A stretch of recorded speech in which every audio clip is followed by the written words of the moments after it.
As with any software project, having a clear definition of what we want the machine learning solution to achieve is critical.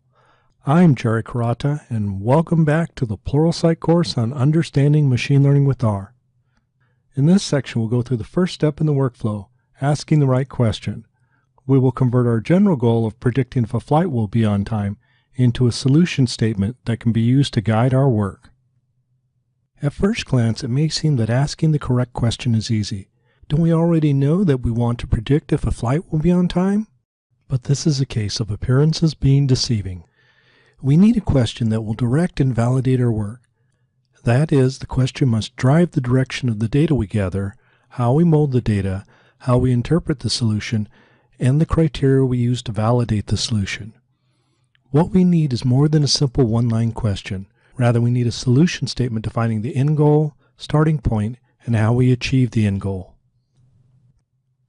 This solution statement should define the scope of the solution, including data sources, define target performance measurements for the solution, determine the context of using the solution, and define how the solution will be created.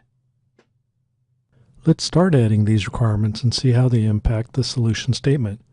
We use our original goal of predicting if a flight would be on time as the starting point. Based on the needs of the solution, we can make some assumptions that can help with the definition of the scope of the solution. Specifically, let's make the following assumptions. U.S. flights only. This will limit the data we have to process, but should be a broad enough pool of flights to get good data. Arrival and departure at U.S. airports only.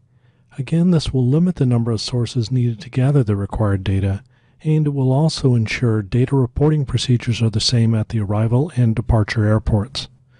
With these assumptions, we can do a preliminary evaluation of the data sources. There are many sources of data on flight performance, but since we restricted ourselves to U.S. flights, the best source of data is provided by the U.S. Department of Transportation, better known as the DOT.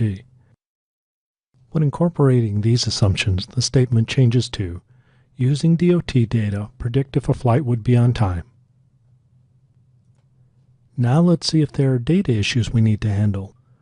Once we have decided to use DOT data, we can make a preliminary review of DOT standards to see if we need to adjust our statement. My review of the standards show that there are no on-time statistics. Instead, there are delay statistics. This means that we should restate our statement in terms of delays. This results in the statement changing to, using DOT data, predict if the flight would be delayed. One important aspect of any prediction algorithm is how accurate it is. For our prediction, what prediction accuracy should we reasonably expect? We are defining the evaluation in a binary fashion, delayed or not delayed. So even a trivial solution that emulated flipping a coin would get it right 50% of the time. So obviously we want more accuracy than 50%. Historically, 70% is a pretty reasonable starting point, so let's use that as the bottom of the acceptable range.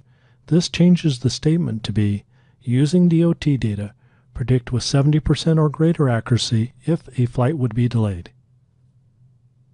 The context in which a prediction will use needs to be considered since this can drive changes on data to capture and mold.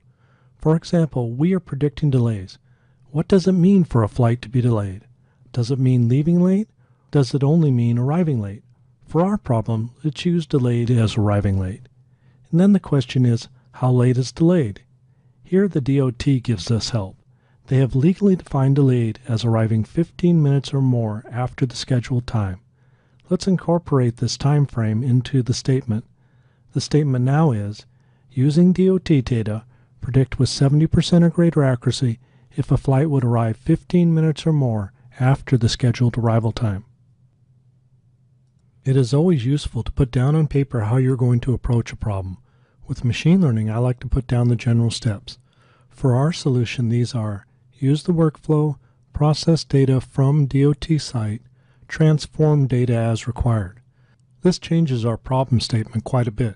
The statement is now, use the machine learning workflow to process and transform DOT data to create a prediction model.